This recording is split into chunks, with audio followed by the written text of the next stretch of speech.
Hello students, आज हम LCO-MO treatment of hydrogen molecule ion के बारे में पढ़ेंगे। हाइड्रोजन मॉलिक्यूल आयन जो है उसमें 2 प्रोटॉन और 1 इलेक्ट्रॉन होता है और जो ट्रीटमेंट है हाइड्रोजन आयन का वो LCO-MO मेथड के द्वारा हम अभी पढ़ने जा रहे हैं।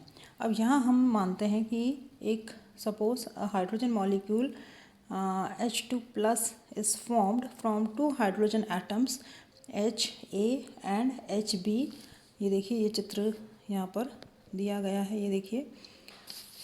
और यहाँ पर जो एटॉमिक ऑर्बिटल्स हैं इसके 1s a और 1s b हैं। मानते हैं हम कि साई a जो है वो वेव फंक्शन है एट न्यूक्लियस a और Sai b is the wave function at nucleus b। Thus, for hydrogen molecule ion wave function, ये वाला देखिए इक्वेशन देखिए, for hydrogen molecule ion the wave function for molecular orbital is given by psi mo equals to c1 psi a plus c2 psi b, where c1 and c2 are mixing coefficients. Schrodinger wave equation for hydrogen plus ion is, ये इसका Schrodinger wave equation है H psi mo equals to E psi mo। आपको पता है quantum mechanics में हमने पढ़ा था H क्या है, यहाँ पे हैमिल्टोनियन ऑपरेटर है जिसकी वैल्यू जो है वो हम इस इक्वेशन के द्वारा देते हैं। ये देखिए, H is equal to minus H square 8 pi square m into ये del square minus E dash upon R A minus E dash square upon R B plus E dash square upon R, जहाँ पर R A जो है वो है distance of electron from nucleus A. ये देखिए इस डायग्राम में दिया हुआ है, ये है ए और ये बी दिया हुआ है यहाँ पे। तो आर ए क्या है यहाँ पे, distance of electron from nucleus A है, आर बी है distance of electron from nucleus B है, और कैपिटल आर जो है वो है distance between nucleus A and B. अब हम इसका एनर्जी कैसे हम कैलकुलेट कर सकते हैं, इसके ऊपर आपका क्वेश्चन आता है, इम्पॉर्टेंट है ये। तो calculation of energy of molecular orbitals from wave function, इसको हम देखते हैं कैसे करेंगे इसको। तो energy can be calculated from the above from this equation. ये इक्वेशन देखिए आप, E is equal to psi integration of psi mo into H psi mo D lambda upon integration of psi mo into D lambda. ये हमारा equation number 3 है। Now on substituting the value of psi mo from equation number 1 in equation number 3, ये देखिए जो हमारा equation number 1 था ये रहा, इसमें इसकी साई mo की वैल्यू दे रखी है। इसको हम क्या करते हैं इक्वेशन नंबर 3 के अंदर, यहाँ पर ये देखिए, ये इक्वेशन नंबर जो 3 है हमारा, उसके अंदर हम सब्सटीट्यूट करते हैं। तो इसको सब्सटीट्यूट करेंगे तो हमारे पास में ये इक्वेशन आता है E equals to psi C1 psi A plus C2 psi B into H in bracket C1 psi A plus C2 psi B into D lambda upon integration of C1 psi A plus C2 psi B into C1 psi A plus C2 psi B into D lambda. अब जब इसको solve करते हैं तो solve करने पर हमारे को ये इक्वेशन मिलती है जो है इक्वेशन नंबर 4। ये इक्वेशन है E is equal to C1 square psi integration of psi A H psi A D lambda plus C2 square integration of psi B H psi A into D lambda plus 2 C1 C2 integration of psi A H psi B D lambda upon C1 square plus 2 C1 C2 psi A psi B D lambda plus C2 square. ये आ गई हमारे पास में equation number 4। Now, the Hamiltonian operator belongs to the class of Hermitian operator for which psi a h psi b d lambda equals to integration of psi b h psi a into d lambda, यानी कि ये है हमारी equation number 5। Now, if the atomic orbitals are normalized, normalization की condition क्या होती है, integration of psi A square D lambda equals to integration of psi B square D lambda that is equal to 1, that is equation number 6। Now from equation number 5 and 6 equation number 4 becomes, अब जो equation number 5 और 6 के अंदर जो हमारे पास में ये वैल्यूज़ हैं इनको हम सब्सटीट्यूट करते हैं एक तरह से इक्वेशन नंबर 4 में, तो हमारे पास में आती है ये इक्वेशन नंबर 7। ये देखिए इक्वेशन नंबर 7 आती है E equals to C1 square integration of psi A H psi A d lambda plus C2 square psi B H psi A into d lambda plus 2 C1 C2 integration of psi A H psi B d lambda upon C1 square plus 2 C1 C2 integration of psi A psi B d lambda plus C2 square। ये है equation number 7। Now to solve equation number 1 let us assume following notations. अब देखिए इस equation को solve करने के लिए हमें क्या करना है कि कुछ नोटेशंस को हम अडॉप्ट कर रहे हैं। जैसे कि integration of psi A H psi A D lambda, इसको रिप्रेजेंट करेंगे हम एच ए से रिप्रेजेंट करेंगे। कुछ बुक्स में आपको अल्फ़ा ए से रिप्रेजेंट किया हुआ मिलेगा ये। इसी तरह से integration of psi B H psi B D lambda equals to H B से रिप्रेजेंट करेंगे। कुछ बुक्स में हो सकता है आपको अल्फ़ा बी के नाम से मिले ये। Integration of psi A H psi B D lambda equals to either beta A B और it will be H A B, और psi integration of psi A psi B D lambda equals to S A B. तो इस तरह से हम इसके अंदर ये चेंज करते हैं वैल्यूज़ के अंदर, इनको इससे सब्स्टिट्यूट कर देते हैं। तो हमारे पास में now on substituting these value हमारे पास में आ जाता है इक्वेशन नंबर 8। अब यहाँ पर देखिए हमने लिखा है E is equal to C1 square, जहाँ पर ये देखिए psi A H psi A D lambda लिखा हुआ था, हमने वहाँ पे लिखा है एच ए ए। इसी तरह से हमने आगे भी सब्स्टिट्यूट करके, और ये जो इक्वेशन है अब हमारे पास में हो गया E equals to C1 square H A A plus 2 C1 C2 H A B plus C2 square H B B upon C1 square plus C2 square plus 2 C1 C2 S A B. अब यहाँ पर H A A and H B B ये क्या हैं, Coulomb integral हैं। H A B जो है वो है रेजोनेंस इंटीग्रल है। This is the measure of exchange of N electron from one atom to another. और एस ए बी जो है वो है हमारा overlap integral, that is the measure the extent of overlapping of two atomic orbitals which gives the strength of bond. Now the mixing coefficient C1 and C2 have the values for which E is minimum. To make energy minimum we get, अब हम क्या करते हैं कि यहाँ पर C1 C2 हमें निकालना है, तो उसके लिए कंडीशन लगाते हैं हम कि delta E upon delta C1 equals to 0 और delta E upon delta C2 equals to 0। तो अब हम ये कंडीशन लगाते हैं, तो ये देखिए delta E upon delta C1 equals to twice C1 H A A plus 2 C2 H A B minus 2E C1 plus C2 S A B upon C1 square plus C2 square plus twice C1 C2 into S A B. और delta E upon delta C1 जो है इसको फिर हम क्या करेंगे, equation को हमारे को इसकी वैल्यू इक्वल टू 0 करना है। तो twice C1 H A A minus E, ये जो ऊपर वाली इक्वेशन है इसके अंदर हमने इसको कुछ टर्म्स को हमने वो करा है, एडजस्ट किया है। तो हमारे पास में आता है 2C1 H A minus E plus 2C2 H A B minus E S A B upon C1 square plus 2C1 C2 S A B plus C2 square. ये हो गई हमारी इक्वेशन नंबर 9। अब delta E upon delta C2 equals to twice C1 H A B minus S A B E plus 2C2 H B B minus E upon C1 square plus 2C1 C2 S A B plus C2 square. ये हो गई equation number 10। अब ये जो equations है, इन दोनों equations के अंदर जो डिनोमिनेटर है वो 0 नहीं हो सकता है, तो इसलिए हमने क्या किया है, जो ऊपर वाली टर्म है उसी को हमने लिया है। तो C1 H A A minus E plus C2 H A B minus E S A B equals to 0 और C1 H A B minus S A B plus C2 H B B minus E equals to 0। ये आ गई हमारी equation number 11 और 12। और ये जो दोनों इक्वेशंस है इसको हम सेक्युलर इक्वेशन कहते हैं। अब देखिए ये जो इक्वेशंस है इसको हम सॉल्व करने के लिए मैट्रिक्स का सहारा लेते हैं। और देखिए इसको हमने मैट्रिक्स के फॉर्म में लिखा है, देखिए यहाँ पर।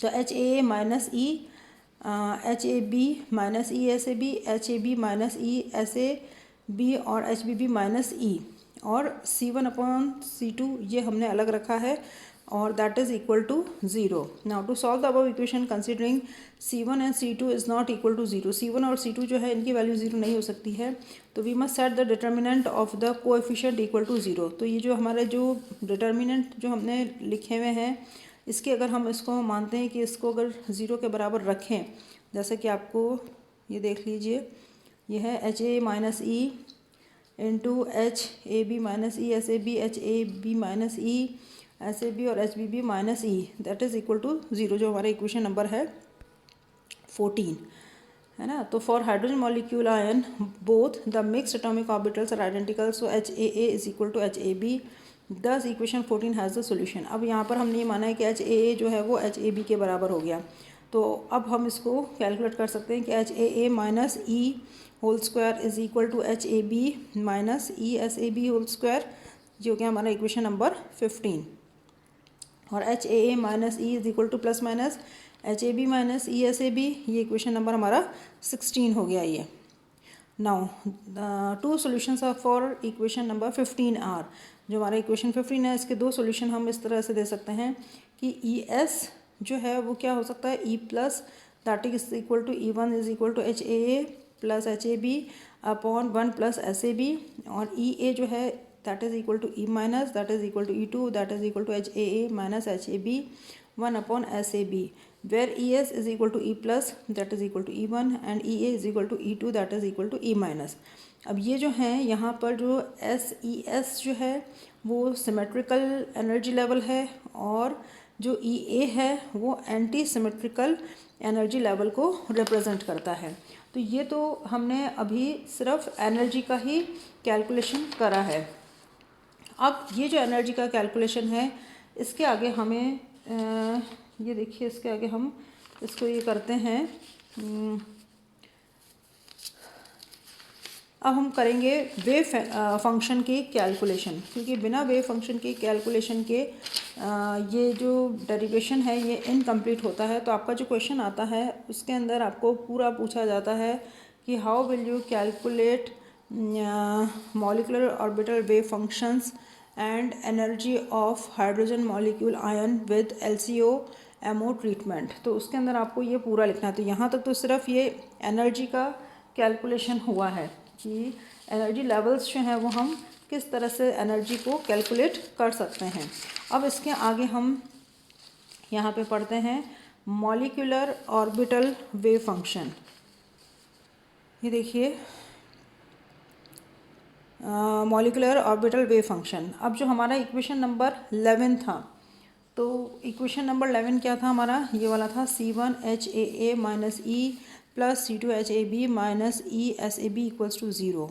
तो E1 के लिए क्या हो जाएगा, ये अगर हमें E1 की वैल्यू निकालनी है तो C1HAA minus E1 plus C2HAB minus E1SAB equals to 0। Now from equation number 17 जो कि मैंने लिखा है ये E1 equals to HAA plus HAB upon 1 plus SAB, E1 की वैल्यू हमें पता है इक्वेशन नंबर 17 से। तो हम क्या करते हैं कि E1 की जो वैल्यू है वो सब्स्टिट्यूट करेंगे, या हम ये कहें कि E1 की वैल्यू से हम HAA की वैल्यू निकालते हैं। तो ये देखिए आप E1 इंटू 1 प्लस SAB, इसको क्रॉस मल्टीप्लाई किया तो ये आ गया हमारे पास में HAA प्लस HAB। तो HAA की वैल्यू आ गई हमारे पास में, HAA क्या हो गया E1 1 plus SAB minus HAB। अब हम क्या करते हैं कि जो HAA की वैल्यू है उसको हम इसमें सब्स्टिट्यूट करते हैं इक्वेशन में, जो हमारा इक्वेशन नंबर 11 था। तो अब इक्वेशन नंबर 11 में जब हम इसको सब्स्टिट्यूट करते हैं तो हमारे पास में देखिए ये इक्वेशन आती है, ये देखिए C1 1 plus SAB E1 minus HAB minus E1 plus C2 HAB minus SAB E1 equals to 0।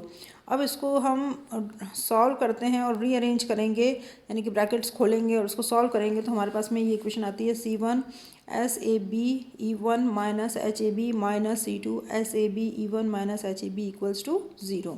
अब ये जो इक्वेशन है, इस इक्वेशन को जब हम SAB E1 माइनस HAB के साथ में डिवाइड करते हैं तो C1 minus C2 will be equal to 0 या C1 is equal to C2। Similarly for E2 भी हम ये निकाल सकते हैं, C1 is equal to minus C2, thus C1 will be equal to plus minus C2। Now wave function related with E1 and E2 are. अब देखिए हमारे पास में वेव फंक्शन आ जाते हैं जो E1 और E2 के साथ में रिलेटेड हैं। क्या आ जाते हैं, psi1 equals to C1 psi A plus psi B and psi2 equals to C1 psi A minus psi B। तो ये आ गया हमारे पास में इक्वेशन नंबर 18 एंड 19। अब हमें क्या करना है, हमें निकालनी है C1 और C2 की वैल्यू। अब देखिए to determine the value of C1 and C2 the molecular orbital must be normalized. अब आप लोगों को अगर ध्यान हो, हम लोगों ने जो क्वांटम मैकेनिक्स पढ़ा था उसके अंदर हमने नॉर्मलाइजेशन की कंडीशन पढ़ी थी कि नॉर्मलाइजेशन के लिए जो आवश्यक शर्त होती है वो क्या होती है, integration of psi star into integration of psi star into psi into D tau equals to 1। ये क्वांटम मैकेनिक्स से हमने नॉर्मलाइजेशन की कंडीशन पढ़ी थी। अब ये कंडीशन हम देखिए यहाँ पर ये इसको लगाते हैं, integration of psi square M O D lambda equals to integration of C1 psi A plus C2 psi B whole square into D lambda equals to 1। अब देखिए जब इसको ब्रैकेट को हम खोलते हैं तो ये ए प्लस बी होल स्क्वायर वाला ब्रैकेट है, इसको खोला हमने तो हमारे पास में इक्वेशन आ गई। अब अगर इफ साई और psi B normalized wave function है तो क्या होगा, psi integration of psi square D lambda will be equal to integration of psi B square D lambda that is equal to 1, और integration of psi A psi B D lambda is equal to S A B. ये लगाने के ऊपर हमारे पास में ये equation आती है C1 square plus C2 square plus 2 C1 C2 S A B equals to 1। और जब C1 C2 के बराबर होता है तो C1 equals to 1/√2 plus twice S A B आ जाता है। और इसी तरह से C1 is equal to minus C2 होता है तो C2 की वैल्यू हमारे पास में आ जाएगी 1/√2 minus 2 S A B. Now substituting the value of C1 equation 18 और 19 के अंदर we get normalized wave function corresponding to energy E1 and E2। तो अब ये हमारे पास में ये देखिए ये दो इक्वेशन आ गई है। साई एस ये सिमेट्रिकल वेव फंक्शन है that is equal to psi 1 that is equal to psi A plus psi B upon √2 plus 2 S A B. ये E1 के लिए आ गया तो E1 equals to H A plus H A B upon 1 plus S A B. Equation number 22 हो गई। इसी तरह से हमारे पास में एसिमेट्रिकल वेव फंक्शन आ जाएगा, साई ए की वैल्यू आ जाएगी जिसके अंदर यहाँ पे देखिए ये नेगेटिव का साइन होगा, psi 2 equals to psi A minus psi B upon √2 minus 2 S A B. तो इस तरह से हमारे पास में ये वेव फंक्शन आ गए जो कि नॉर्मलाइज्ड वेव फंक्शन आ गए। अब हमें पता होना चाहिए कि जो इलेक्ट्रॉन चार्ज डेंसिटी है मॉलिक्यूलर ऑर्बिटल्स के अंदर उसको हम कैसे निकालेंगे। अब जो वेव फंक्शन है ये तो क्या है, these are useful in determining the distribution of electron charge in a molecule. Now electron density is proportional to the square of wave function. ये देखिए जो हमारा वेव फंक्शन है साई, इसके स्क्वायर के प्रोपोर्शनल होता है इलेक्ट्रॉन डेंसिटी। तो हम क्या करते हैं, इसका साई 1 और साई 2 का स्क्वायर लेते हैं तो हमारे पास में इक्वेशन आ गई, psi 1 square equals to psi A plus psi B upon √2 plus 2 S A B whole square. इसी तरह से साई 2 स्क्वायर का करा हमारे पास में तो ये आ गया इक्वेशन। और अब देखिए psi S square equals to, जब इसको हम खोलते हैं इसको सॉल्व करते हैं तो हमारे पास में ये दो इक्वेशन आ गई, psi S square is equal to psi 1 square is equal to 2 plus 2 S A B minus 1 into psi A square plus psi B square plus 2 psi A psi B. इसी तरह से हमारे पास में ये सिमेट्रिकल और एसिमेट्रिकल दोनों के लिए आ जाती है, where psi A square and psi B square represent the electron density of hydrogen atoms A and B respectively, where psi 1 square and psi 2 square represent the electron density of bonding and anti bonding molecular orbitals. अब ये देखिए हमने ये तो electron density के बारे में तो हमने पढ़ा। अब यहाँ पे ये देखिए ये दो ग्राफ आपको दिख रहे हैं कि जैसे जब देखिए जब ये दो वेव फंक्शंस जब कंबाइन होते हैं तो क्या होता है, अगर एडिशन होता है तो हमारे पास में ये बॉन्डिंग मॉलिकुलर ऑर्बिटल मिलता है, और सब्ट्रैक्शन होता है जैसे देखिए Sai 1s minus psi 1s तो हमारे को ये एंटी बॉन्डिंग मॉलिकुलर ऑर्बिटल मिलता है। अब देखिए जो बॉन्डिंग मॉलिकुलर ऑर्बिटल है, जो समझने वाली बात है वो ये है कि देखिए जो बॉन्डिंग मॉलिकुलर ऑर्बिटल है इसके अंदर तो यहाँ पर देखिए जो बीच वाला ये जो कर्व आपको जो दिख रहा है इसके अंदर यहाँ पर जैसे आपको ये दो पॉइंट्स जो आपको दिख रहे हैं, ये जो दो पॉइंट्स हैं ये तो हैं न्यूक्लियाई हैं, और यहाँ पर दोनों जो कहना चाहिए है ये जो न्यूक्लियाई है दोनों के बीच में जो इलेक्ट्रॉन डेंसिटी है वो ज़्यादा होती है। और अगर हम जो एंटी बॉन्डिंग मॉलिक्यूलर ऑर्बिटल देखते हैं, ये देखिए एंटी बॉन्डिंग मॉलिक्यूलर ऑर्बिटल, तो यहाँ पे देखिए आपको ये जो डॉटेड लाइन दिख रही है, जो दिखा रही है नोडल प्लेन दिखा रही है, तो यहाँ पर क्या होती है कि इलेक्ट्रॉन डेंसिटी एंटी बॉन्डिंग की जो होती है वो क्या होती है, आपने अगर जो हमने अभी जो डेरिवेशन किया था उसके अंदर आपने देखा होगा कि anti bonding molecular orbital psi two square it is less than half psi A square plus psi B square. तो इसलिए तो इसके अंदर जो ये डार्क लाइन है ये तो इलेक्ट्रॉन डेंसिटी है एंटी बॉन्डिंग मॉलिक्यूलर ऑर्बिटल की, और यहाँ पर जो आपको ये जो डॉटेड जो प्लेन दिख रहा है ये क्या है, ये नोडल प्लेन है। तो जो नोडल प्लेन है यहाँ पे इलेक्ट्रॉन डेंसिटी क्या होती है, यहाँ पे 0 होती है। तो इसलिए जो बॉन्डिंग ऑर्बिटल्स हैं वो क्या होते हैं, वो ज़्यादा स्टेबल होते हैं, और एंटी बॉन्डिंग जो है वो कम स्टेबल होते हैं।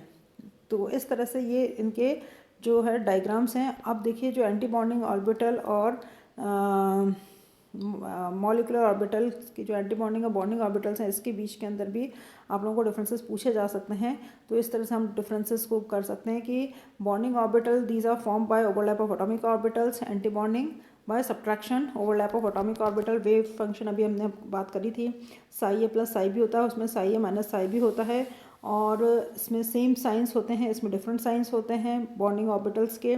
और एनर्जी जो है बॉन्डिंग ऑर्बिटल्स की आपको बताया था कम होती है, और एंटी बॉन्डिंग की बहुत ज़्यादा होती है, इलेक्ट्रॉन डेंसिटी हाई होती है, और यहाँ पे आपको पता है कि इलेक्ट्रॉन डेंसिटी एंटी बॉन्डिंग की बहुत ही कम होती है।